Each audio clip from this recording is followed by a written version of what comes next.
On va partir dans l'enregistrement de la séance. Merci tout le monde. Okay. Petit problème de connexion ce soir avec nos...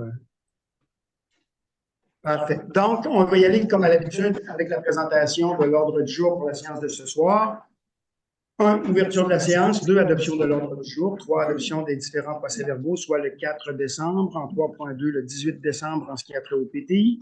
En 3.3, le 18 décembre pour le budget 2024. En 3.4, la séance extraordinaire du 18 décembre pour les taxations.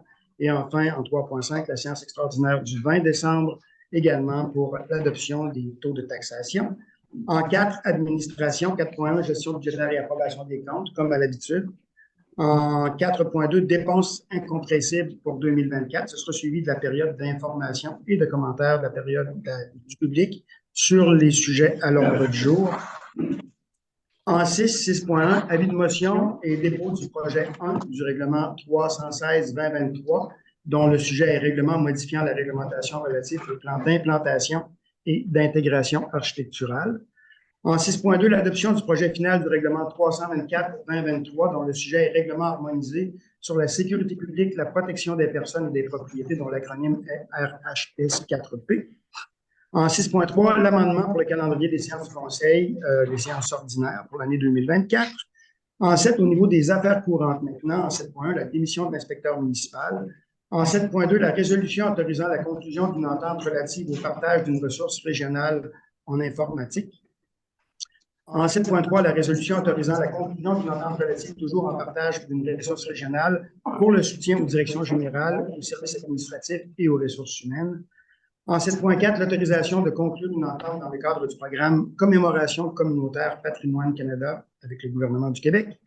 En 7.5, OMH, budget des opérations 23-24, ça c'est pour le médaillon. En 7.6, toujours au niveau de l'OMH, gestion des PSL situés au 75-16 Marie-Victorin. En 7.7, accompagnement au niveau FQM, ressources humaines. 7.8, régime des rentes des employés municipaux du Québec, adhésion. En 8, il n'y a aucun point particulier en aménagement, urbanisme et ruralité. Il n'y a aucun point particulier non plus en 9 au niveau de la sécurité publique. En 10, transport, on devrait dire transport et immeubles. Travaux d'optimisation pour la géothermie au niveau de l'acquisition des thermopompes pour le centre Chartier ici.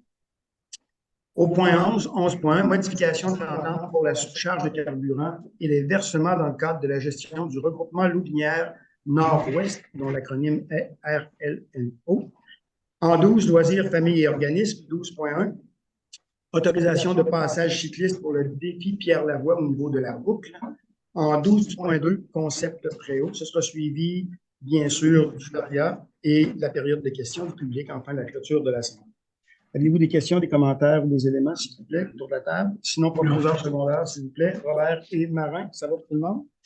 Merci infiniment. On est donc à l'adoption du procès-verbal de la séance régulière du 4 décembre dernier. Vous en avez pris connaissance. Aviez-vous des questions, des commentaires ou des modifications à effectuer sur le procès-verbal? Non. Donc, proposeur secondaire, s'il vous plaît. Pierre et Nadine? Non, Nadine n'était pas là. Donc, parfait. Merci pour Robert. En adoption du procès-verbal de la séance... C'est encore marqué 24 janvier 2024 à 20 heures. Oui, c'est bon. 19 heures. Oui. Adoption du procès-verbal de la séance extraordinaire du 18 décembre 2023 pour le programme triennal. Est-ce qu'il y avait des questions, des commentaires, des modifications? Non. Donc, proposeur secondaire, s'il vous plaît. Philippe et Nadine. On y va également pour toujours dans les rencontres qu'on a eues, celles concernant le budget 2024, toujours le 18 décembre. Questions, commentaires? En ce qui me concerne. Proposeur, s'il vous plaît. Proposeur secondaire, s'il vous plaît. Nadine et Robert. Merci beaucoup. Et on termine maintenant avec, non, il nous en reste deux, l'adoption du procès-verbal de la séance extraordinaire au niveau de la taxation. Est-ce qu'il y a des questions, des commentaires? Proposeur secondaire, s'il vous plaît. Pierre et Marin. Ça va pour tout le monde? Oui. Et on termine avec celle du 20 décembre 2023. On va toujours faire l'approbation des taux de taxation cette fois-ci. Est-ce que j'ai un proposeur dans le secondaire? Philippe et Robert.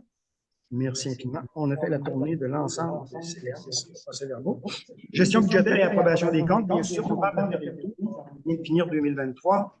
Donc, on avait des prévisions budgétaires à 2 228 837 $. On a eu des revenus en fin d'année de 2 410 732,73 $. Bien sûr, on avait prévu un budget équilibré, donc les dépenses étaient les mêmes que les revenus. Les dépenses avant affectation étaient de 1 935 041,28 $. On a eu des affectations pour 178 330 $, pour un résultat après affectation de 297 351,41 $. Au niveau de l'approbation des comptes, les comptes suivis pour la période 12 totalisent 143 796,97 $, alors que les salaires représentent 36 695,79 $. Aviez-vous des questions, des commentaires sur la partie budgétaire sur ce soir? Non, ça va. Un proposeur secondaire, s'il vous plaît, pour le budget. Nadine et Robert, merci infiniment. On est rendu maintenant au dépôt de la liste des dépenses incompressibles pour 2024. Vous allez en voir la nomenclature au niveau de l'écran. Oui, effectivement. Donc, les salaires incluant les bénéfices logement représentent 505 346. On a prévu des frais de déplacement pour 5 850, des frais de poste à 2 000 $, téléphonie, télémétrie et cellulaire pour 8 890, informatique de 23 750, support, droit, logiciel, etc.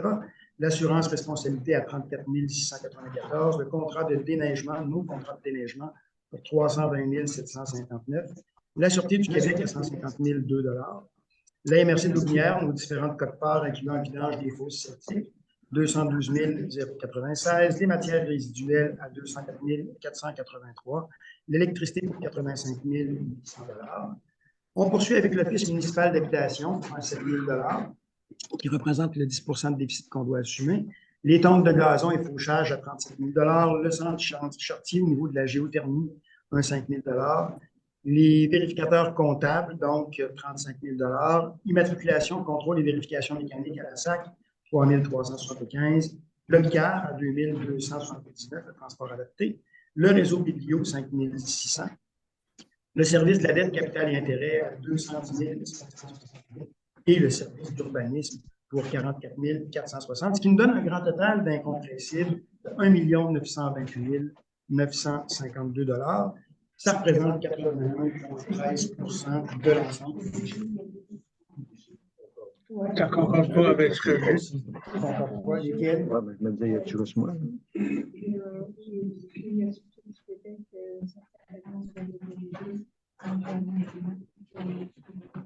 OK. Donc, il y aurait correct.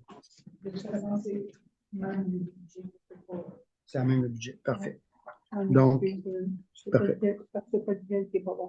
C'est bon. Donc, on va faire des modifications. On va les ramener, on va les spécifier de façon plus précise au prochain conseil.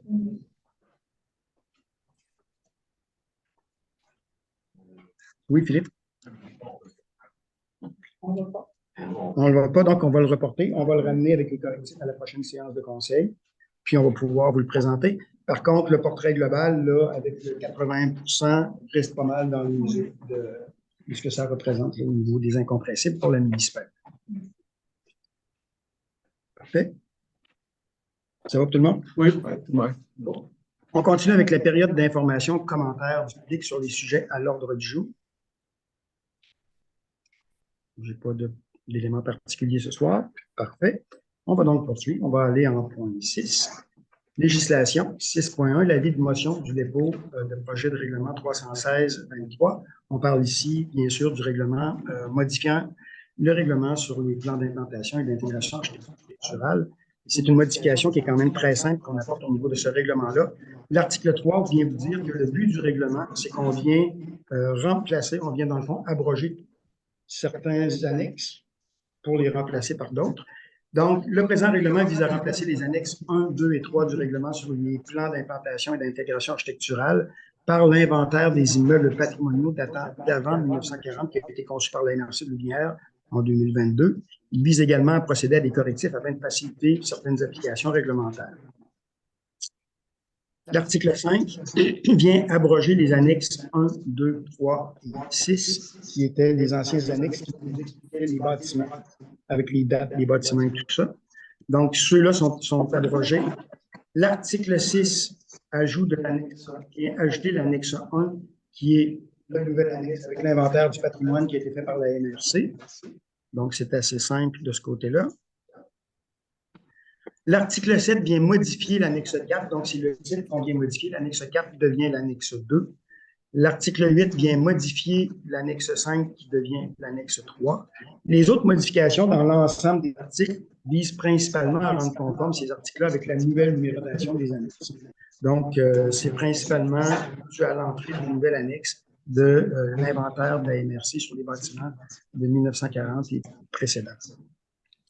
Sur ce projet, dans le fond, il y aura une consultation publique qui va se tenir le 7 février prochain à 18h30 ici. Donc, je pense que c'est bon de le signaler effectivement. J'ai besoin d'une personne pour faire le lancement de la motion et le dépôt du projet, lancé par Philippe. Merci infiniment. Donc, je vous le rappelle, il y aura des communications qui vont être faites par la municipalité, consultation publique sur le règlement le 7 février prochain. En 6.2, l'adoption du projet final du règlement du RHS-4P. On en a parlé donc dans d'autres séances auparavant, avant les fêtes. Les modifications qu'on vient rentrer, donc, à l'annexe H, circulation sens unique ou l'entrée interdite. Pour la rue Baudet, circulation de véhicules interdite dans les deux directions entre l'affectation H2 et l'affectation commerciale C1, identifiée à l'annexe 1 du règlement 302-222. Et pareillement entre la zone d'habitation H4 et la zone commerciale C7, identifiée à l'annexe 1 du règlement 303-2022. Donc, on peut dire que rue Baudet, c'est vraiment une rue qui est fermée au bout avec un rond-point. Il n'y a pas de circulation autre que la circulation de la rue qui se fait sur place. L'annexe K, limite de vitesse de 30 km/h, on venait ajouter la route Pointe-Platon.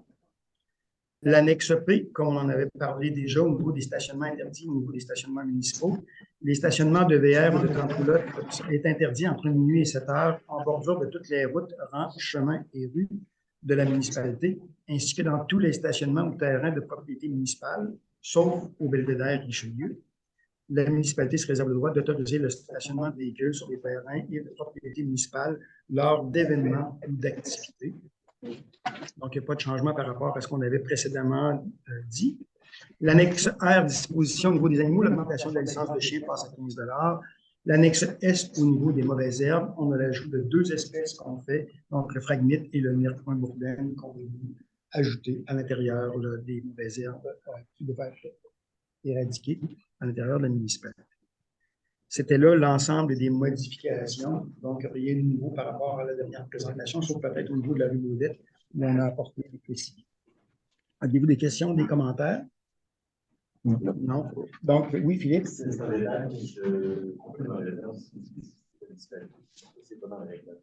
Chaque municipalité, je ne dis pas, chaque municipalité sort dans le... Quand on a fait le RHS-4P, les annexes devenaient les endroits où les municipalités pouvaient amener leur couleur locale. Donc, c'est resté comme ça. Il y a, je dirais, on s'entend quand même assez bien sur l'ensemble des municipalités, sur ce que sont ces différentes espèces-là, puisque souvent on en parle à la table de la MRC, on les ramène. Donc, c'est une question mécanique, tout simplement. Est-ce qu'il y a d'autres questions, d'autres commentaires? Donc, proposeur secondaire, s'il vous plaît, pour l'adoption. Philippe et Nadine? Merci tout le monde. On va donc en 6.3 pour le calendrier des séances ordinaires du Conseil municipal pour l'année 2024. Selon les dispositions du Code municipal, les articles 148 et 148.01, le Conseil municipal statue les dates et heures pour les séances ordinaires du Conseil qui vont se tenir ici, au Centre Chartier. Le Conseil, donc, par la résolution 292-11-2023, avait adopté le calendrier 2024. Cependant, la séance du 8 janvier, on a dû la reporter puisqu'on n'avait pas casé. Donc, on en a profité pour faire des modifications au calendrier en même temps, puisqu'on a vu deux coquilles à l'intérieur du calendrier au niveau du mois d'octobre et du mois de décembre. Donc, on en a profité pour corriger les coquilles. On va donc adopter ce soir le nouveau calendrier avec les séances du Conseil. On a envoyé le nouveau calendrier déjà modifié à la population pour qu'ils soient au courant de la séance de ce soir. Et cette séance-là a été publicisée hier aussi sur nos réseaux. Le calendrier, donc, on voit le nouveau calendrier, les modifications, donc, le 24, aujourd'hui, en janvier, pour la séance de conseil. La séance conseil d'octobre avait été placée le lundi, mais c'est un férié. Dans ce temps-là, on les met le mardi suivant. Donc, elle a été déplacée du 14 au 15. Et en décembre, la conseil, l'assemblée régulière, n'est pas le deuxième lundi exceptionnellement, mais le premier lundi du mois, puisque dans la semaine suivante, ce sont les assemblées pour le budget qu'on fait. Donc, c'est les 3 modifications de date de conseil qui ont été apportées. Aviez-vous des questions, des commentaires, d'autres modifications à faire apporter? Non. On proposeur secondaire, s'il vous plaît, pour la modification. Marin et Pierre, ça va pour tout le monde? Merci beaucoup. En 7, maintenant, affaires courantes, démission de l'inspecteur municipal.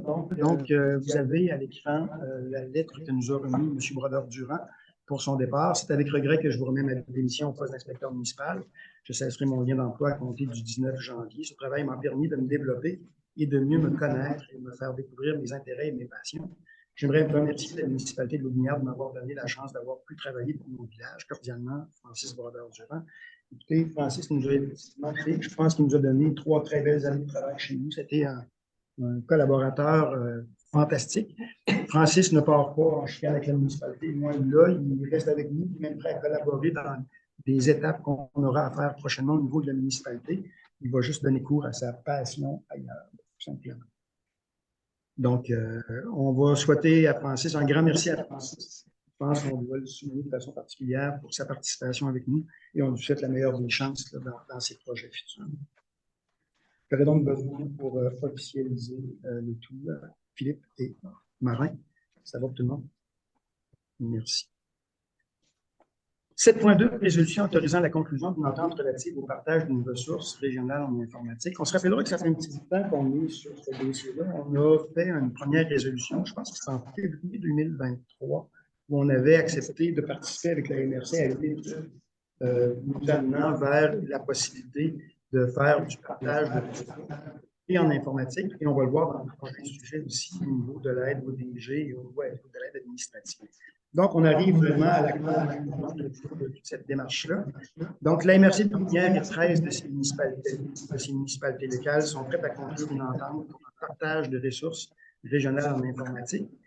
Les services qui nous seront donnés par la MRC, au lieu qu'on aille les chercher du côté d'un privé, le support informatique au quotidien, l'achat centralisé d'équipements informatiques pour les différentes municipalités, la prise en charge de la réseautique de la municipalité, les mises à jour sur les postes ainsi que les équipements de réseau, l'administration des environnements Microsoft 365, s'occuper également des contrats d'imprimante. On paye un contrat sur une imprimante, ça va être un bloc qui va se faire. On devrait être capable d'avoir des meilleurs prix de cette façon-là. Et toute la consultation en téléphonie IP également présente dans l'offre. Les services informatiques vont être facturés trimestriellement, donc pour 3 mois, et en fonction des heures réelles travaillées pour la municipalité. Donc, on ne paye pas pour les autres, c'est vraiment chaque municipalité qui paye.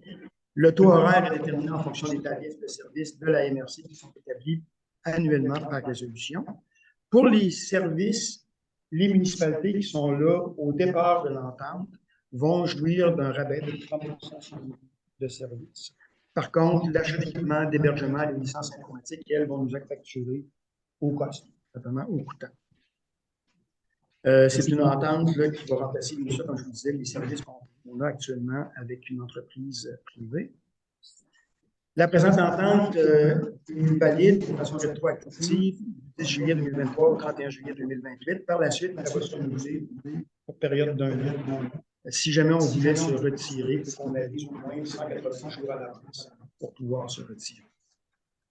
Donc, dans ce qu'on va faire ce soir, c'est d'autoriser le décommerce de signature. Donc, on en a parlé avec des questions, des commentaires sur le sujet. Sinon, proposons secondaire, Philippe et Pierre. Ça va pour tout le monde? Oui. Merci. On poursuit dans la même veine, toujours dans le même type, donc une résolution qui autorise la conclusion d'une entente relative pour le partage d'une ressource régionale pour le soutien aux directions générales, aux services administratifs et aux ressources humaines. Cette fois-ci, c'est 15 municipalités locales qui se mettent de pair avec la MRC de Lotbinière et qui viennent conclure une entente pour avoir une ressource régionale en soutien au niveau des directions générales. Les services offerts vont être formation des ressources administratives des municipalités, donner de l'information aux directeurs généraux dans les municipalités, accompagner les directeurs généraux en cas de départ précipité d'employés administratifs, aider à la vérification du budget, faire l'accompagnement, le recrutement de nouveaux employés, accompagner les municipalités dans leur demande de subvention également. On manque un petit peu de temps, mais on sait pas où aller, donc on a une ressource qui pourrait nous aider de ce côté-là. Faire la gestion de projets de petite ou de moyenne envergure pour la municipalité ou tout autre besoin de même nature pour lequel la ressource partagée a de la disponibilité et des compétences pour y répondre. La répartition des coûts, encore là, on est facturé trimestriellement, toujours de la même façon, en fonction du nombre d'heures réelles travaillées pour la municipalité. Les taux horaires, c'est la même chose, c'est déterminé annuellement par la MRC au niveau des tarifs de services. Le même rabais de 30 dont on a parlé tout à l'heure s'applique également dans cette entente-là pour les municipalités qui font partie de l'entente de façon initiale. Et bien sûr, pour la même chose, du 10 juillet 23 au 31 juillet 28, l'entente est là. Par la suite, elle se renouvelle par préavis de 180 jours si jamais on veut se retirer. On reste dans le même ordre. Oui, Philippe. D'après ça, il me semble qu'en premier projet, ça mentionnait aussi que c'est pour la direction générale du municipalité ou la santé pour le sport, tout ça, que cette ressource-là pourrait aussi. Oui, ça fait partie, Philippe. Si tu vois, tu le prendrais ici, c'est si on parlait dans la description, s'il y a un départ, qui va, c'est pour les employés, mais ce sera pour la direction générale. Donc, on peut le faire. OK?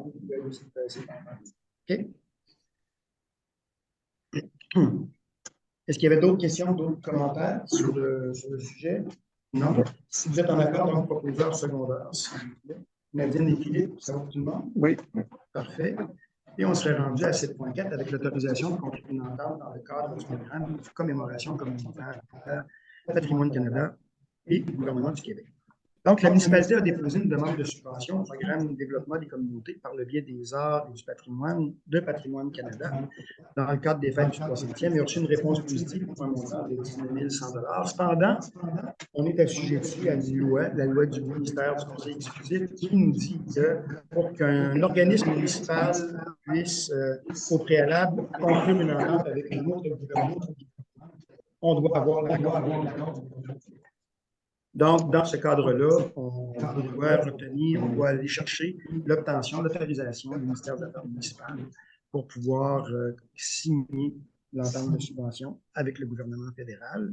La résolution municipale va devoir stipuler que le Conseil désire faire un accord dans le cadre du 300e, qu'on demande l'autorisation du gouvernement du Québec pour pouvoir conclure l'accord de subvention, et en même temps, on va désigner Mme Bélanger pour qu'elle soit autorisée à conclure l'accord au nom de la municipalité. Avez-vous des questions, commentaires? C'est un peu dans la mécanique, là, mais c'est ce qu'on doit faire. Donc, proposeur secondaire à ce moment-là, Robert Raymond, ça va pour tout le monde? Merci. 7.5, OMH, budget d'opération 23 et 24. Donc, on vous présente les budgets d'opération 23 et 24. Ce que vous voyez derrière moi à l'écran, c'est le budget d'opération pour l'ensemble de l'OMH. Vous voyez les chiffres prévus en début d'année, les chiffres un peu plus tard. Donc, on sait que les OMH, actuellement, l'OMH du nord de Louvinière est issu de la fusion de 4 autres anciennes OMH, celle de Louvinière, celle de Saint-Édouard, celle de Sainte-Croix et celle de Saint-Antoine-de-Tilly. Dans ces OMH-là, il y a des unités de famille, mais qui se retrouvent entièrement à Sainte-Croix. Vous voyez sur le tableau, il y a 50 unités de famille qui sont à être fournies, et ils sont entièrement à Sainte-Croix. Puis, vous avez 48 unités de personnes âgées, qui, elles, sont réparties dans les bâtisses, dans les 4 municipalités, donc 13 à Sainte-Croix, 13 à Saint-Édouard, 11 à Saint-Antoine-de-Tilly et 11 à Louvinière. Qu'on voit dans le budget global, donc, il y avait des revenus prévus en 2023 pour 443 580 $.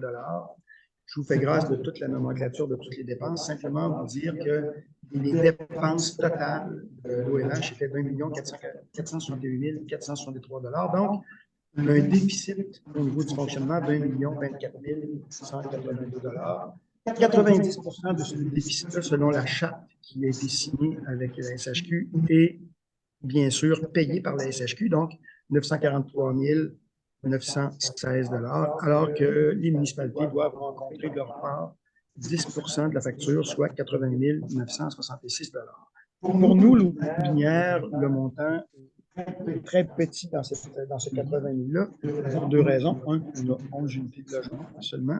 Et deuxième élément, comme on a une bâtisse qui est relativement neuve suite à l'incendie qu'on avait eu il y a plusieurs années, on n'a presque pas de coût à Lotbinière sur l'entretien du bâtiment qui se met actuellement, ce n'est pas nécessaire. Donc, on a un déficit de fonctionnement qui est très bas, ce qui fait que pour 2023, on va le voir dans la prochaine diapositive, pour 2023, nos coûts que nous, on devait fournir au niveau du 10 dépassaient à peine les 2 000 $.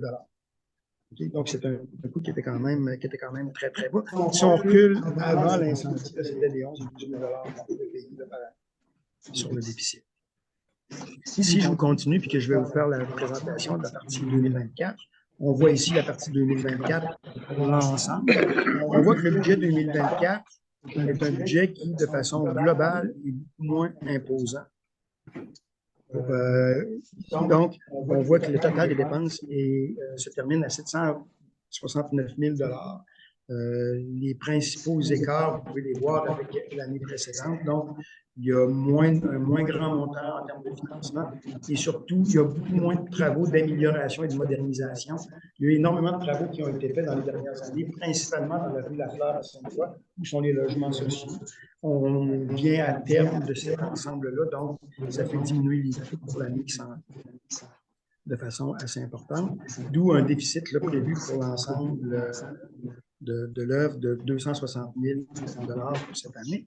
La SHQ toujours à 90 %, les municipalités à 10 % pour un 26 072.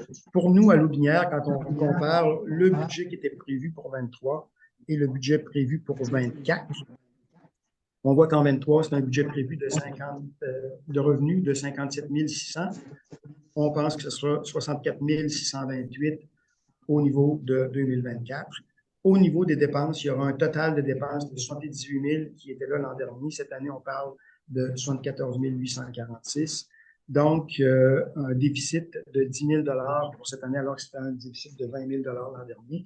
Ce qui fait que pour nous, en 2024, le montant devrait être assez bas, à moins d'imprévu, un montant seulement de 1 022 $ de déficit qui devrait être assumé par la municipalité pour le fameux 10 % au niveau de l'OMH, alors que c'était à 2 052 pour l'an dernier, la prévision qui avait été faite. Ça vous trace, en gros, les éléments par rapport au budget du MEDAC. Aviez-vous des questions ou des commentaires? Non. Philippe?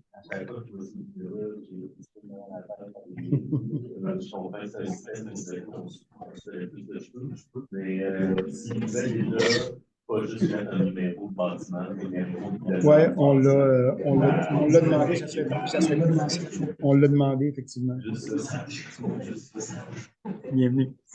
Donc, s'il n'y a pas d'autres questions ou commentaires, je vais vous proposer un secondaire. Philippe et Nadine, ça va pour tout le monde? Oui. Merci beaucoup. On reste toujours dans le logement social en 2010 avec la gestion des TSL situées au 75-16 Marie-Victorin. Donc, on parle des habitations Lotbinière, l'ancienne prison. Donc, les habitations Lotbinière ont demandé à l'OMH du Nord de Lotbinière de prendre charge de la gestion de 6 logements ici au niveau des programmes de supplément de logement. C'est des programmes aussi où on va payer un 10 % de déficit de logement pour les gens. Donc, c'est une deuxième formule en logement social qu'on a dans le milieu. C'est pour les bénévoles des habitations Lotbinière, c'est une charge importante de pouvoir remplir ce genre de dossier-là. Alors que, comme du côté de l'OMH, on a déjà un programme fourni par la SHQ pour le faire, ça devient beaucoup plus simple. Déjà, ils font ceux de Saint-Antoine de Béziers, entre autres. Donc, l'OMH du Nord de Lotbinière a accepté, effectivement, de prendre la gestion des différents PSL pour l'avenir. On les en remercie, d'ailleurs, c'est important. Nous, on avait déjà, on était mis au courant, donc on avait déjà prévu un montant de 5 000 $ au budget pour rencontrer ces nouvelles dépenses-là qui pourraient être assumées là, au niveau des habitations Lotbinière. Donc, c'est un dossier dont on avait déjà parlé aussi. Le 5 000 $, c'est le 10, c'est un budget prévu pour combler le 10 % de déficit sur les logements. Dans le fond, ce montant-là, eux autres font la gestion, mais le montant d'argent, lui, revient aux habitations Lotbinière. Mais il y a aussi un 10% qui est retenu pour faire une construire pour Il n'y a pas de montant, il n'y a pas de montant qui est prévu, je pense, pour c'est un montant entre les deux organismes, mais je n'ai pas eu connaissance qu'il y ait eu du chef, je sais pas, il y a eu de demande. C'est pour eux qui fait vraiment une grosse charge de faire 50 et plus dans le programme. C'est vraiment un mode d'assistance qui ont eu. S'il y avait eu plus de disponibilité, même, il aurait peut-être été prêt à aller plus loin dans la prise en charge de l'administration du bâtiment. Actuellement, c'est le temps homme qui manque pour pouvoir le faire de ce côté de l'ONH. Aviez-vous d'autres questions ou d'autres commentaires? Non? Sinon, j'aurais besoin de proposeurs secondaires pour finaliser le tout. Philippe et Marin, ça va pour tout le monde? Je vous remercie. On tombe en 7.7, accompagnement FQM ressources humaines. Donc, actuellement, au niveau de la municipalité, on s'est questionné beaucoup à savoir, au niveau de nos employés, est-ce que nos tâches sont bien réparties? Est-ce qu'on a le bon nombre d'employés? Est-ce que comment les choses doivent être faites? Donc, on aimerait se faire, on y pense déjà depuis un an et demi. Là, on serait rendu au fait de dire vraiment d'aller faire un mandat avec des spécialistes au niveau de la Fédération québécoise des municipalités qui ont un excellent service de ce côté-là, pour faire vraiment une analyse organisationnelle chez nous, voir si on est toujours à la place. Donc, analyse organisationnelle, l'analyse de tâches, la rédaction de description des tâches dans les différents postes serait comme 3 mandats qui seraient faits. On voit ici dans l'offre de services qui nous a été déposée par la Fédération québécoise des municipalités les différentes étapes qui seraient réalisées au niveau de l'analyse organisationnelle, discussion téléphonique et préparation avec la direction générale afin de préciser le mandat, recueillir les documents et les faits pertinents. En 1.2, l'élaboration et l'envoi et analyse d'un questionnaire et d'un formulaire transmis aux employés afin de permettre de cerner les rôles, les responsabilités et tâches et faire ressortir les indicateurs de charge de travail. En 1.3, l'analyse préliminaire des faits et des documents recueillis. En 1.4, la préparation de rencontres individuelles et des horaires, puis les rencontres individuelles avec les différents employés pour le présent exercice. Ces rencontres vont se tenir possiblement à distance avec les différents modes de communication. On continue toujours dans l'analyse organisationnelle avec la compilation, l'analyse des informations, la rédaction du rapport, la relecture et la révision du rapport par un pair pour s'assurer que tout est correct, puis la transmission du rapport à la municipalité.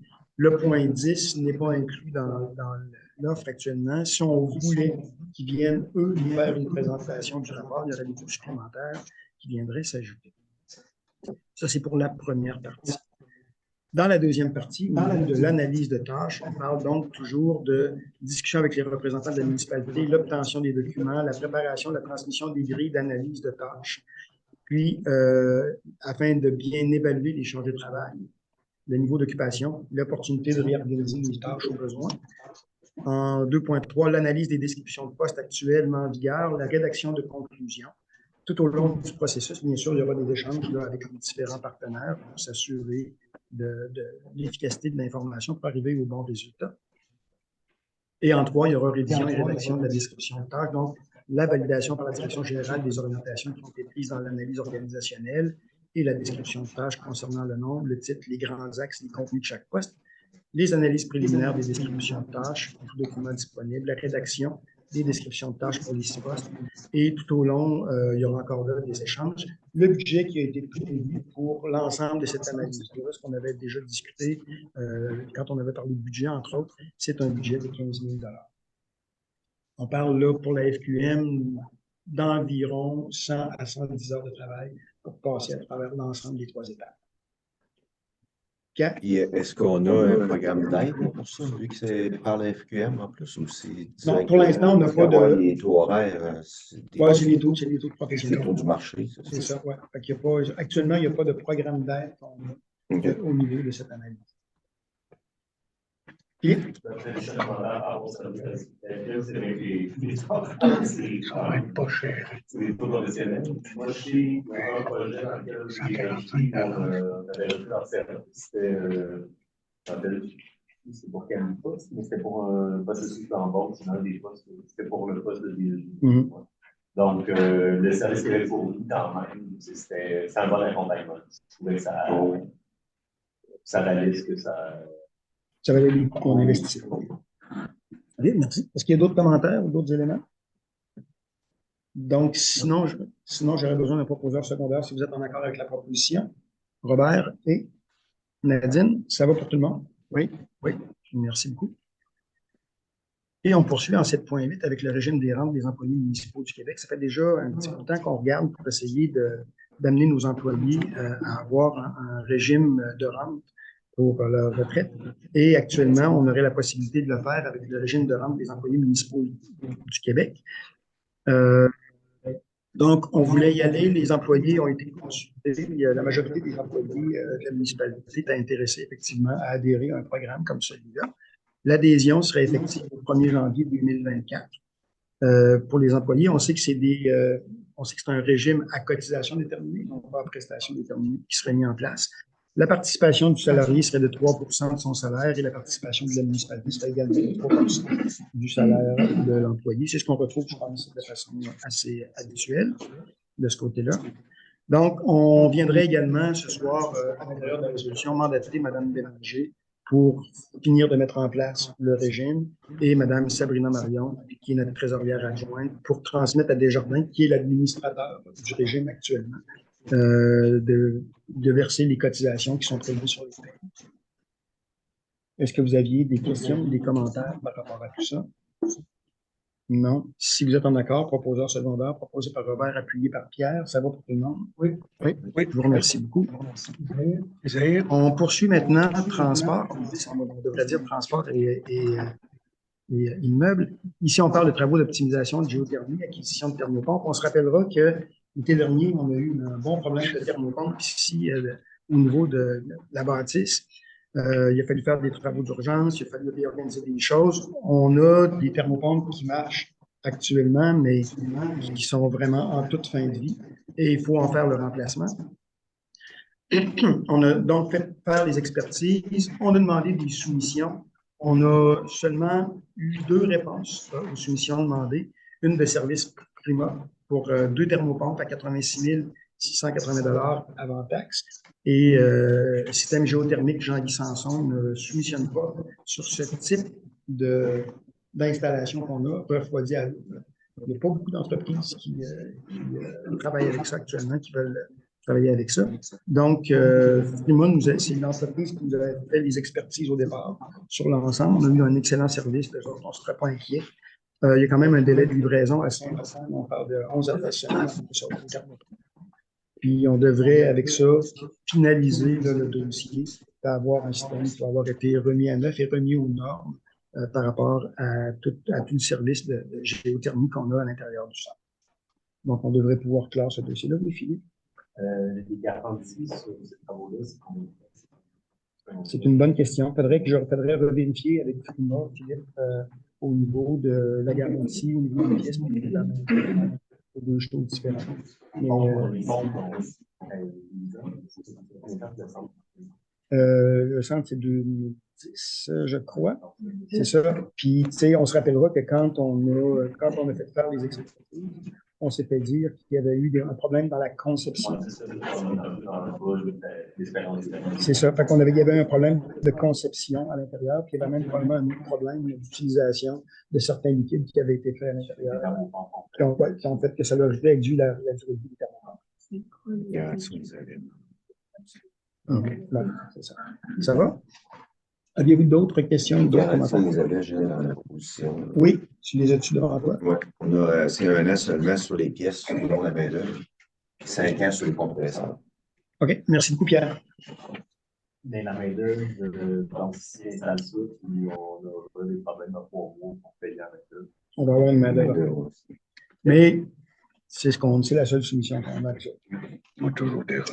Aviez-vous d'autres questions ou d'autres commentaires? Proposeur secondaire, s'il vous plaît. Si on fait des travaux. Robert et Pierre, ça va pour tout le monde? Oui. Merci. Et on poursuit en 11 avec la modification de l'entente pour la surcharge de carburant des versements dans le cadre de la gestion du regroupement Lubinière Nord-Ouest. Juste pour mettre tout le monde au diapason, on se rappelle qu'on a une entente entre 9 municipalités, comprend Villeroy en descendant jusqu'à Deschaillons, puis on part sur la 132 pour se rendre jusqu'à Saint-Antoine-de-Tilly. Et on a travaillé ensemble pour faire un contrat au niveau de tout ce qui est cueillette et triage pour ce qui est des déchets, de la récup et du compostage. Donc, le contrat a été donné, bien sûr, à Groupe Godreau, qui a été le meilleur soumissionnaire cette fois-ci, comme les années d'avant.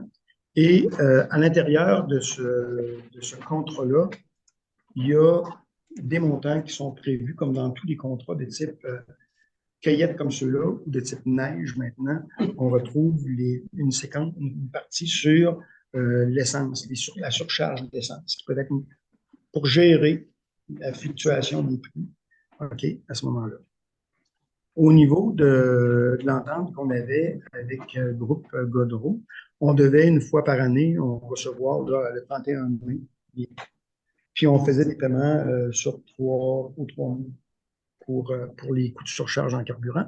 On arrive à la fin, il nous reste donc de juin 2023 à décembre 2024 sur le contrat où les frais d'essence, de surcharge n'ont pas encore été faits. Ce qu'on demande dans ce qu'on voudrait faire, dans le fond, après discussion avec l'ensemble des municipalités, c'est répartir cette charge-là, au lieu de faire des gros paiements, de répartir toute cette charge-là sur 12 mois. Donc, on paierait à chaque mois. Les municipalités participantes verseraient à la municipalité mandataire, qui est nous actuellement, verseraient des montants prévisionnels à chaque mois. Puis on s'en irait pour arriver à la fin, puis qu'on ne se retrouve pas mal pris comme on a été à un moment donné, où on a eu un énorme montant à verser parce qu'il y avait eu une mauvaise prévision qui avait été faite. À ce moment-là, ce n'était pas nous qui gérait le contrat. Donc, à ce moment-là, on irait vers cette nouvelle entente-là. Si on regarde un petit peu ce que ça implique, donc, c'est de demander, nous, d'accepter d'y aller sur ce modèle-là, de demander à Godreau d'étaler la surcharge sur les 12 mois. La vérification a été faite avec l'entreprise. Il n'y a aucun problème. Ils sont en accord avec le principe. Je dois dire que ça fait longtemps qu'on travaille avec Groupe Godreau ici et que Groupe Godreau a toujours été un excellent partenaire d'affaires avec nous. On s'est toujours entendu assez facilement avec l'entreprise. Déposer au compte bancaire du mandataire le montant prévisionnel à chaque mois à partir de janvier 2024 au lieu d'un versement trimestriel et que la conciliation des versements totaux et des factures à recevoir soit remise aux membres du RLNO en avril et en septembre pour un suivi des résultats. Okay. Donc, c'est la modification qu'on ferait à l'intérieur de cet événement. Aviez-vous des questions ou des commentaires? Non? Sinon, j'ai besoin d'un proposeur secondaire, s'il vous plaît. Philippe et Marin. Oui, parfait. Merci beaucoup. Ça va pour tout le monde? Oui. Excellent. Et on arrive en 12. Avec loisirs, famille et organismes, autorisation de passage cycliste pour le défi Pierre-Lavoie, la boucle. Le texte que vous voyez à l'écran, c'est un texte qui est issu des documents de la boucle du défi Pierre-Lavoie. Donc, après une petite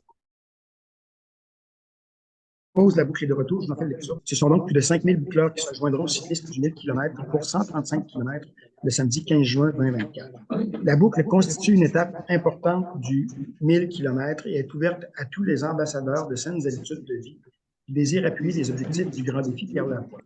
Pour plusieurs, c'est l'occasion de se lancer un défi personnel et d'aller au bout de leurs limites tout en roulant dans un environnement sécuritaire et dans le plaisir. La boucle n'est pas une course cycliste, c'est un événement du grand défi Pierre-Lavoie où les valeurs d'entraide et d'esprit d'équipe sont véhiculées et donc très inclusive et permet aux gens de tout horizon de se fixer un objectif et de bien se préparer pour y arriver. Vous voyez la boucle qui est prévue, la boucle de 135 km qui est prévue, donc qui part de Saint-Nicolas, qui suit la 132 tout le long, jusqu'à Lotbinière à la route commerciale. On prend la route commerciale, on monte jusqu'à Saint-Édouard, et à Saint-Édouard, on prend la 226 et on s'en retourne jusqu'à Saint-Nicolas. C'est la grande boucle de 135 km qui est actuellement prévue. Ce qui est important de faire ce soir, c'est de passer une résolution. Parce que quand c'est pas la première fois qu'on a un passage cycliste chez nous, chaque fois, le ministère des Transports du Québec demande à ce que les municipalités passent une résolution qui autorise le passage sur leur territoire. Donc, ce qu'on a à faire ce soir, c'est de donner l'autorisation au passage de la route du défi Pierre-Lavoie dans la municipalité de Lotbinière. C'est la première des choses qu'on a à faire. Je ne sais pas si vous avez des questions ou des commentaires par rapport à ça. Ça fait juste un commentaire. On est au début du processus-là. Les bénévoles. Je vais y arriver ensuite. Juste faire Okay. Je veux juste pour régler la résolution. On va par la suite après. Aviez-vous d'autres questions? Par rapport à ça, donc, proposeur secondaire, Pierre et Philippe, ça va tout le monde. C'est ça, donc, on va laisser continuer, Philippe, tu avais déjà mis la main. Donc, c'est ça, on est en train de. On est sur ce processus-là, mais il y a quand même un certain travail, certains méthodes de bénévoles pour encadrer une activité comme ça. C'est une super belle occasion pour la municipalité aussi de nous donner de la visibilité. Donc, s'il y a des gens qui sont intéressés, on va essayer de trouver le structurer ça encore dans le temps. Mais s'il y a des gens qui sont intéressés, pas tout de suite, vous pouvez m'écrire à moi, élu 3, si vous cherchez mon courriel, il est sur Cache-toi. Je pense que c'est sur le calendrier. Le site de municipalité, c'est sur le site de municipalité. Donc, faites-moi signe, puis on va essayer de les autres le prochain. Bref, juste aussi, je ne suis pas un gars de vélo comme Pierre, mais je pense que c'est une super belle occasion de l'activité à municipalité. C'est sûr que quand ça passe, ça va prendre beaucoup d'heures, ou si vous n'êtes pas allé faire vos commissions avant, vous allez trouver le temps avant. C'est clair, mais il reste que ça peut être un événement des municipalités qui a de paquets, qui a des banderoles, il y a un concours, je pense que c'est il y a un montant, dans le fond, il y a un 10 000 $ qui est prévu pour la municipalité qui a été jugée la plus accueillante. Si jamais il y avait un écart dans leur évaluation de moins de 10 % entre deux municipalités, le montant est divisé entre les deux municipalités. Oui, Nadine? Vous savez aussi que l'équipe Pierre Lavoie arrive avec des procédures, l'équipe de bénévoles Oui, eux autres nous donnent un guide, puis on rentre à l'intérieur de ce guide.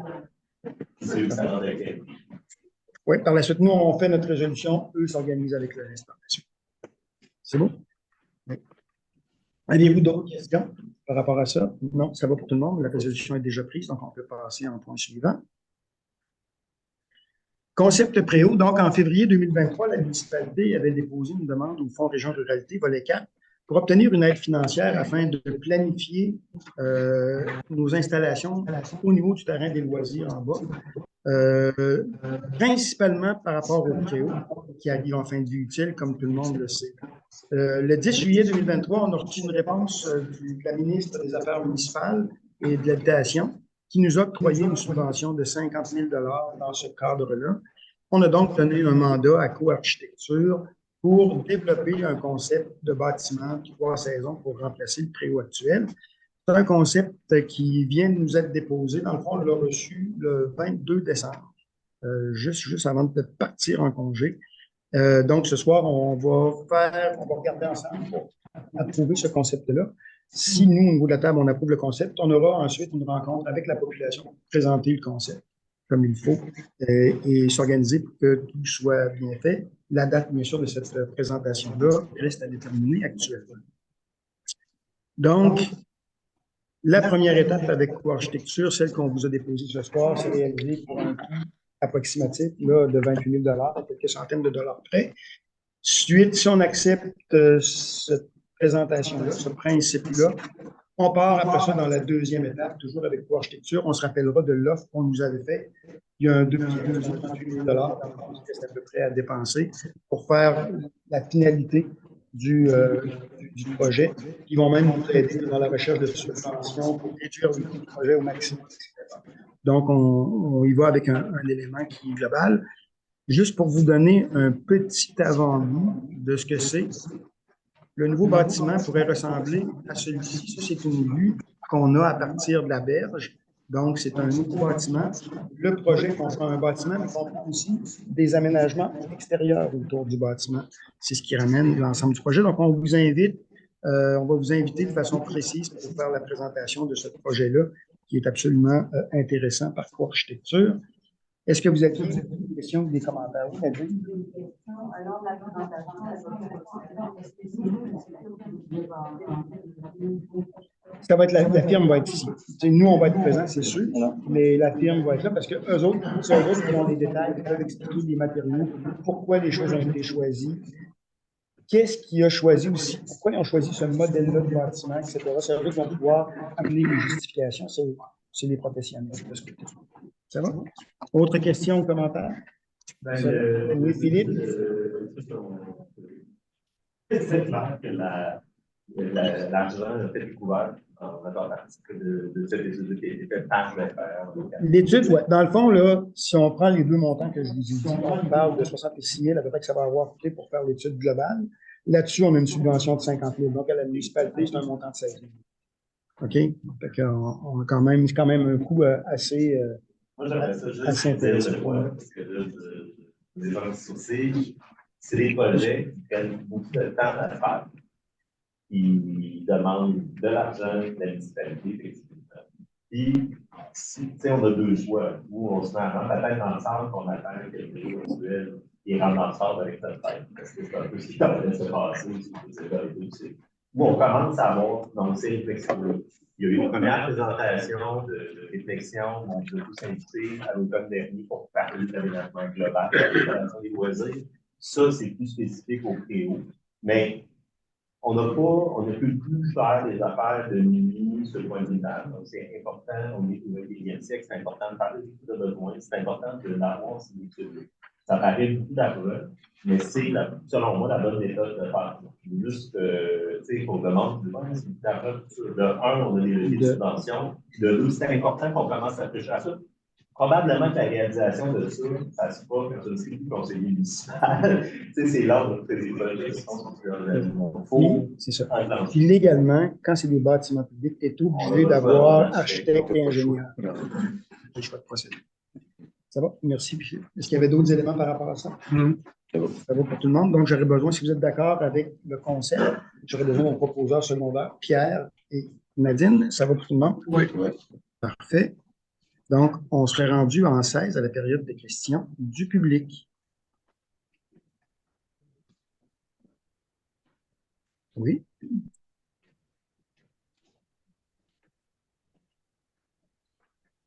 Monsieur Landry?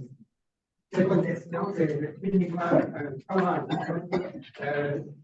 Je voudrais juste remercier le conseil d'avoir, au nom des résidents de la rue Beauvais, d'avoir inclus au fameux règlement RHS 4B à l'annexe A pour la rue Beauvais, d'éviter justement d'interdire la circulation de véhicules entre la zone commerciale et la zone résidentielle. Merci beaucoup, Henri. Ça me fait plaisir. Question pour le point 7.6 de la subvention là, pour la gestion. Le PSL. Oui, j'ai compris qu'on donnait 5 000 $ pour 10 de notre part. Oui, dans le fond, ce qui se passe, c'est que quand on est dans les programmes comme ça, sur les logements sociaux, autant pour l'OMH que pour les programmes de subvention individuels comme ceux-là, la municipalité, elle, s'engage à verser un 10 du déficit sur le logement social. Parce que dans le fond, ils prennent le coût du logement. Le locataire qui rentre dedans, lui, il y a un seuil de revenu qu'il doit avoir. En fonction de son seuil de revenu, il va être plus ou moins subventionné pour compenser son manque à gagner. Donc, dans le fond, nous autres, ce qu'on vient payer, c'est 10 de ce manque à gagner-là pour ces personnes. Oui, puis le 10 pour nous autres, c'est 5 000. Pour le PSL, on a mis un budget de 5 000. OK. C'est 5 000 pour 6 logements, c'est annuel, ça, normalement? C'est annuel. 10 de 5 000, 100 c'est 50 000. Oui. 50 000 divisé par 6 logements, ça fait 8 000 par logement. À peu près 9 000, ça fait du cash en travers. Plus, qu'est-ce que le locataire paie? Donc, pour un logement pour nuit. Nous, dans le fond, ce qu'on a fait, c'est qu'on a demandé du côté de l'OMH, parce qu'on n'a pas cette expertise-là chez nous, on a demandé du côté de l'OMH qu'est-ce qu'on devait prévoir en termes de budget par rapport à ça. C'est ce qu'on nous a présenté. Maintenant, est-ce qu'on va dépenser 5 000 $? Ça, c'est notre affaire. Okay? Mais c'est le budget qu'on nous a signalé dans ce cadre-là. C'est ça. On va faire un suivi. C'est la première année où on paye des PSL. Les années passées, on n'a pas payé de PSL, donc on va prendre l'expertise et on va faire le suivi du C'est ça, on va faire le suivi, on va pas faire un suivi précis par rapport à ça. Parfait, mais c'était une bonne question, effectivement. Monsieur Douchet? Oui, vous-même.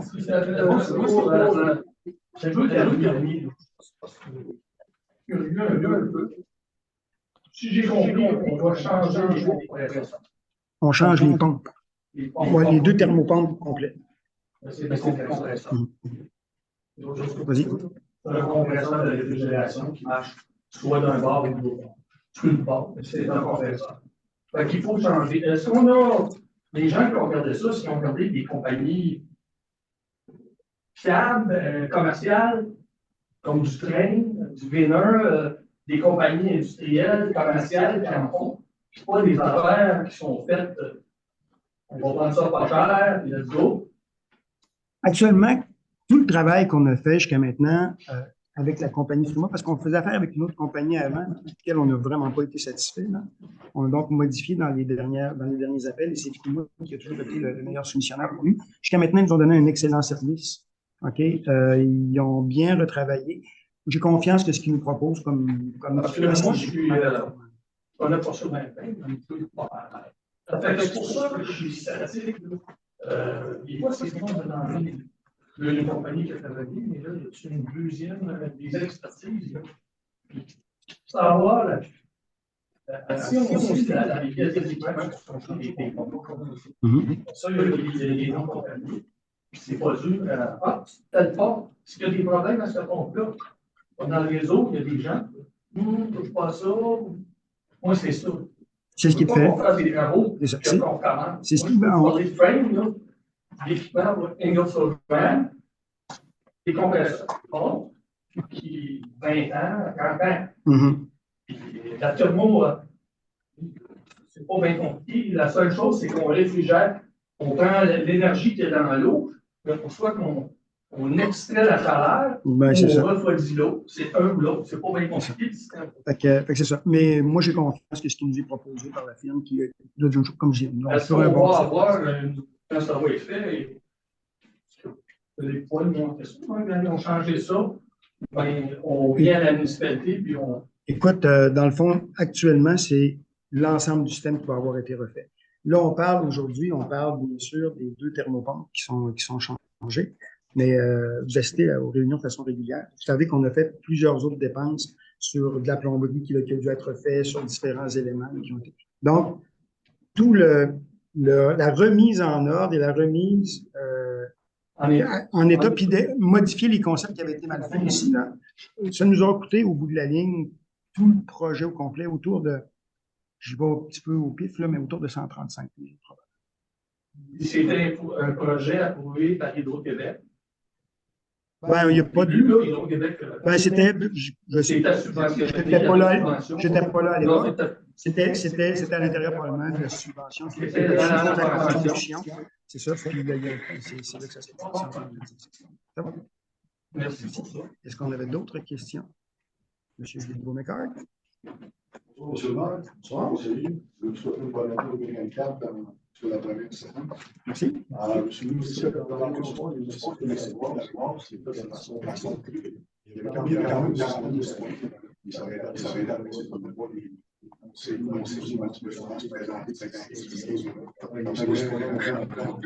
côté de notre famille, on était à Sherbrooke.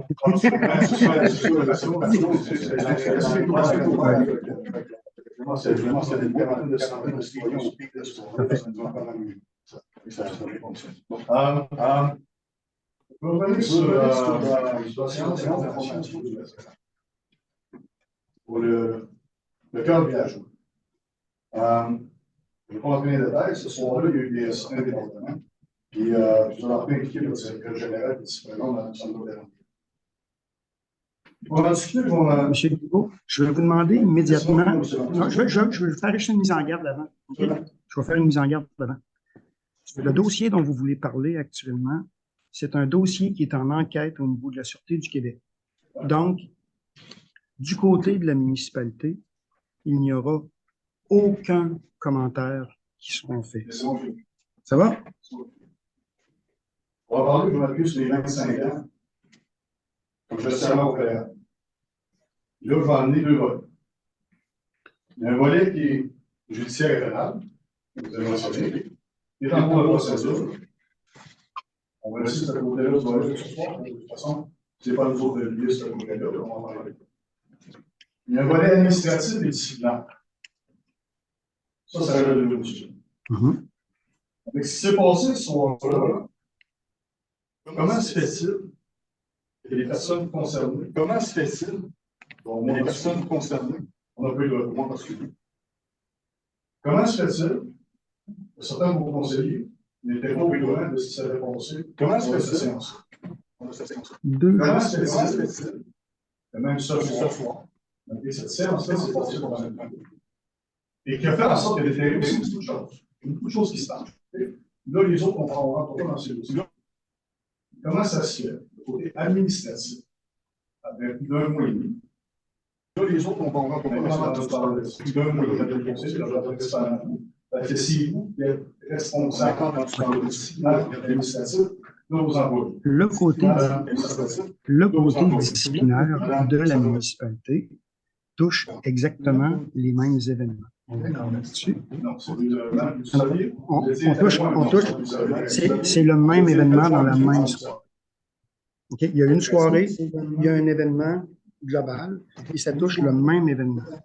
Actuellement, si je ne peux pas parler de cet événement-là sur son aspect juridique, comme c'est le même événement, même si je suis en enquête interne, je ne peux pas en parler plus. C'est le même événement. Donc, à ce moment-là, tant il y a aussi longtemps que le portrait passé par la Sûreté du Québec et que les décisions qui auront été prises de ce côté-là n'auront pas rendu public le dossier, je suis tenu à ne pas pouvoir rien dire. Vous savez, dans d'autres domaines d'activité, il y a une suspension avec l'aide, salaire, vous savez aussi que certaines personnes, les journalistes, sont mêlés aussi de cette affaire. Ils ont même mentionné, vous avez même mentionné qu'il n'y avait pas été témoin des sociétés. Moi, j'avais mentionné, vous étiez là. Ça peut être une société. Oui. Là, ça se passe. C'est déjà rendu des c'est rendu au département fédéral. L'enquête est finie. On va avoir des résultats, puis ça va plus tard. Maintenant, au administratif. Qu'est-ce que vous allez faire? Qu'est-ce que vous auriez déjà dû faire? Vous ne l'avez pas fait. Maintenant, qu'est-ce que vous allez faire? Vous présumez que ce n'est pas fait. Vous présumez que ce n'est pas fait. Actuellement, à l'interne, les choses qui ont à faire se font, mais encore là, je ne dévoilerai rien, mais les démarches internes sont en place. Ça, c'est très, très clair. C'est très clair. On n'est pas la bornée d'ici. On n'est pas à la même place. On est ici. Donc, on s'attend à des réponses de M. le maire. OK. La dernière année 2020, chez Guilbeault, là, chez Guilbeault, toujours. Parfait. Est-ce qu'on a d'autres questions à l'intérieur du public? Monsieur Dumouchet? C'est juste pour Philippe en a parlé.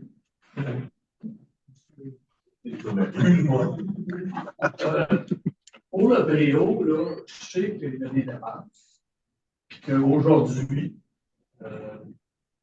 à cause des réglementations de nos chers politiciens, on est obligé d'avoir un architecte, un ingénieur.